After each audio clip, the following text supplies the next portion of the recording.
Differentiability, before that we have to know about continuity, because differentiability only comes after continuity.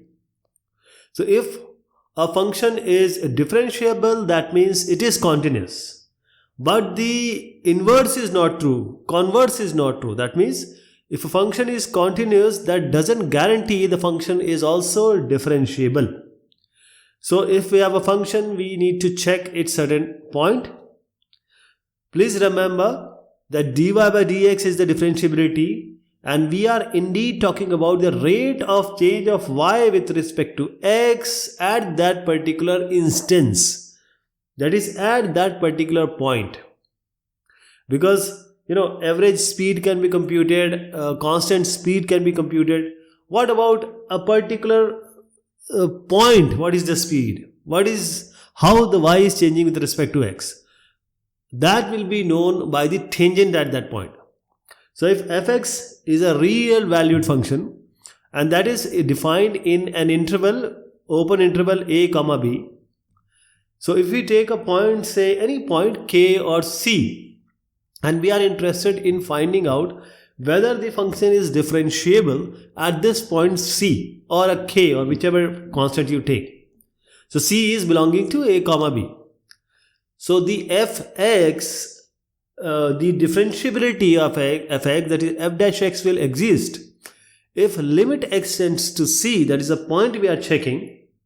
The limit x tends to c, fx minus fc, that is we are checking at the value c, fx minus fc divided by x minus c, this is finite, this exists. It is not of the form of 0 by 0, infinite by infinite, 0 by infinite, or infinite by 0 like that. Then we say that this function is differentiable at point c.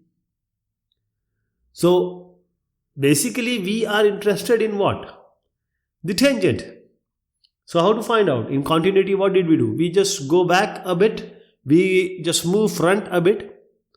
That is, we go to the left hand limit and the right hand limit and try to find out whether they both are equal or not. That is, there are no two tangent but a single line whose slope is equal to LHL and RHL.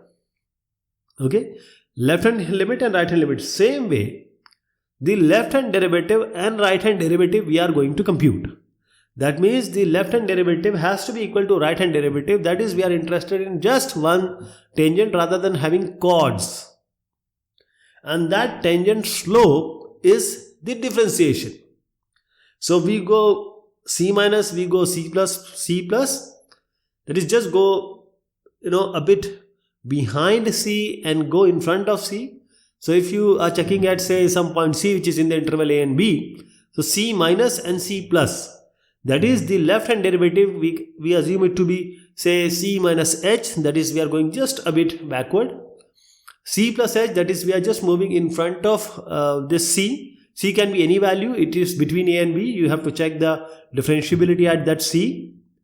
So what we are trying to do that left hand limit, right hand limit. Same way here, left hand derivative, right hand derivative, they ought to be same. There is one line, only single one line. There are no multiple lines. Otherwise, there are multiple lines. That means it is having two slopes. So fc minus h minus fc divided by c. This in place of x, write c minus h minus c. That is, we are replacing x by c minus h. Here we are replacing x by c plus h. So fc plus h minus fc divided by, in place of x, replace it by c plus h minus c. So this as we just indicated in the previous differentiability, limit is x tends to c. Since x is c minus h, the limit will change. It will be h tends to 0. Limit h tends to 0, and that's these two has to be equal to similar. That is, they are equivalent. If they are equal, that is, it is differentiable. If they are not equal, they are not differentiable. That is, f dash x exists or f dash c exists, that is differentiability.